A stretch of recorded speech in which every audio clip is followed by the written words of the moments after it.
day, one that was much like today in terms of the sun shining.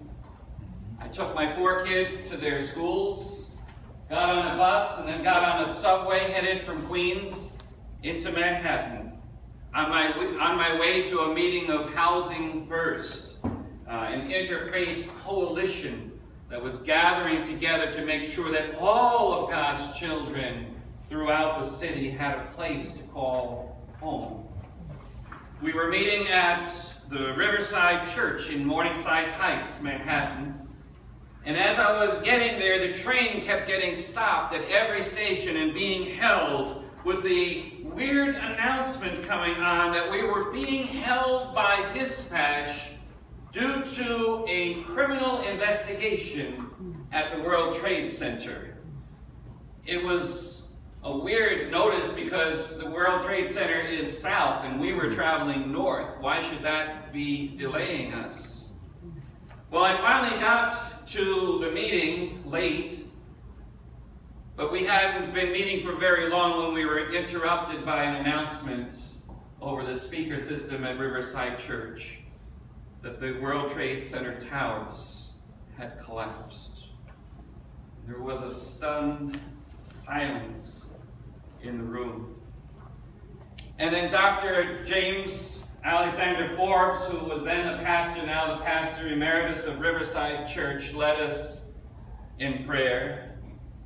Shortly afterwards, I made my way next door to the Interfaith Center where the Metropolitan New York Synod had its office, and Bishop Stephen Bowman led all who gathered, not just Lutherans, but anybody who gathered together in a chapel in a litany of prayer, calling out the names of people whom we knew were down that way, but we didn't know what their situation was. And the horrors of that day began to unfold. The city was on lockdown. No trains running, no buses running.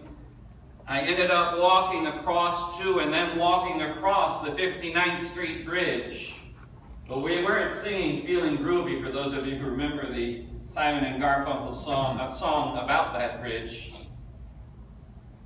We saw the smoke that was rising up from the southern part of Manhattan.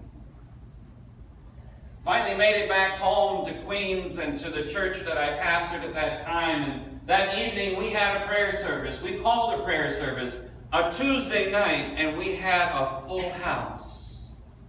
We knew that we needed to be together on that day. And then beginning the plans for a funeral, as we learned that one who was near to us had not returned home that day. I finally this summer got a chance to see his name, one of the thousands etched at the bottom of the World Trade Center memorial. It was a strange time. There were no traffic jams, almost no cars on the street. Everyone in numbed silence for days. We were bathing our firefighters and our police officers in prayer. And when I say our, I mean all those who were serving, but in particular ours, the ones who were members of our congregation. Some of them who were on what is called the pile for days, searching, digging, looking for people, for bodies. People were doing for others what they normally don't seem to do. They were patient with each other. Even kindness for strangers was in the air. And then as time went on, someone finally asked the question, I wonder when we are ever going to get back to normal. Now let me tell you, in this time we knew that God was with us. We knew it through the outpouring of goodwill and of prayers from people of every nation and every faith around the world that was coming to us. We could feel the love, we could feel their prayers, we could feel their good wishes. We knew that God was with us because we knew that God had once relented of God's own the people of God. We just heard the lesson read this morning. Moses was able to change God's mind about destroying the people of God.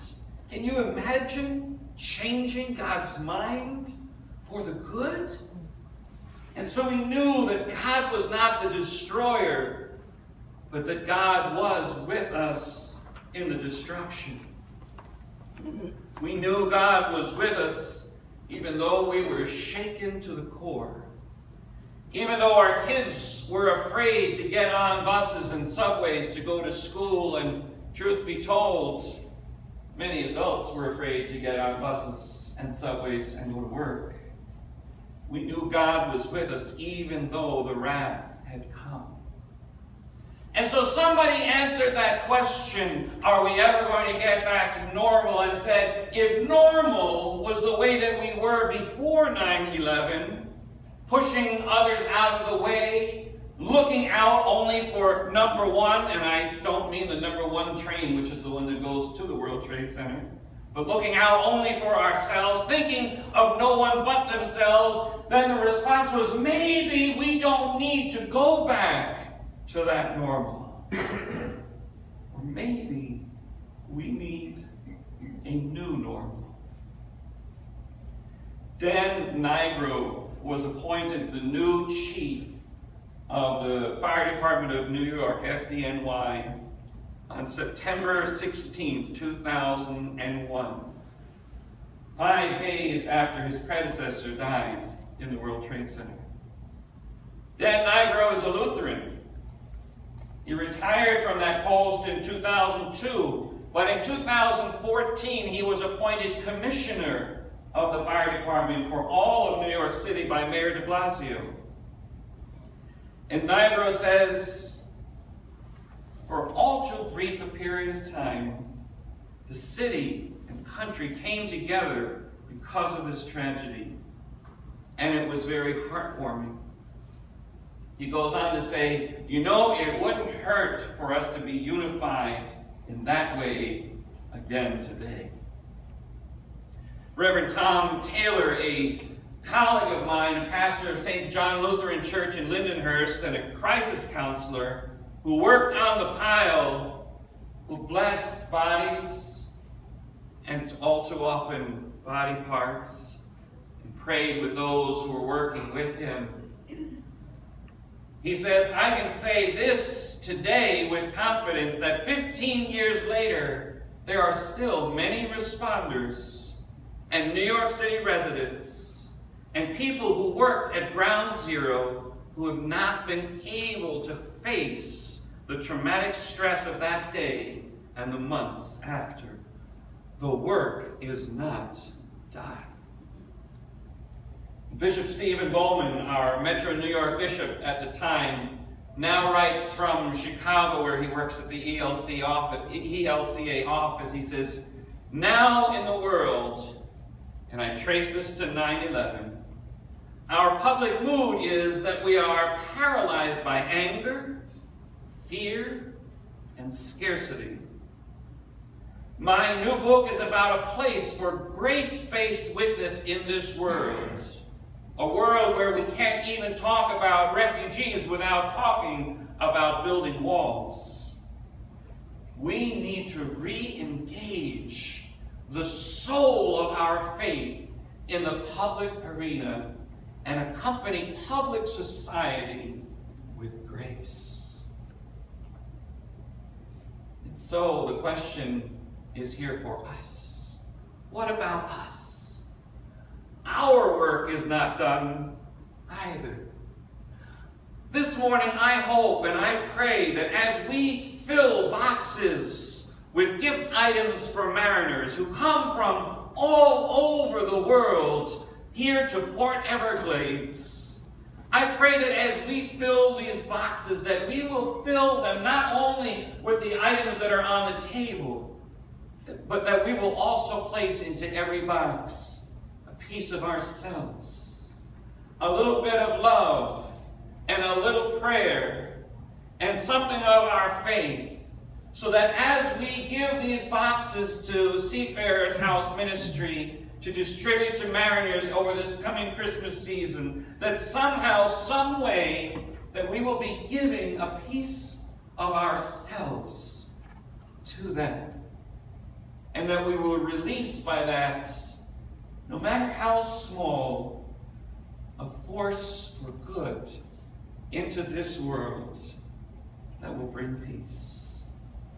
And that, my friends, will be an amazing thing for us to witness. Our work is not done. Let us join our hearts and hands together with God this day. In the name of the Father, and the Son, and the Holy Spirit.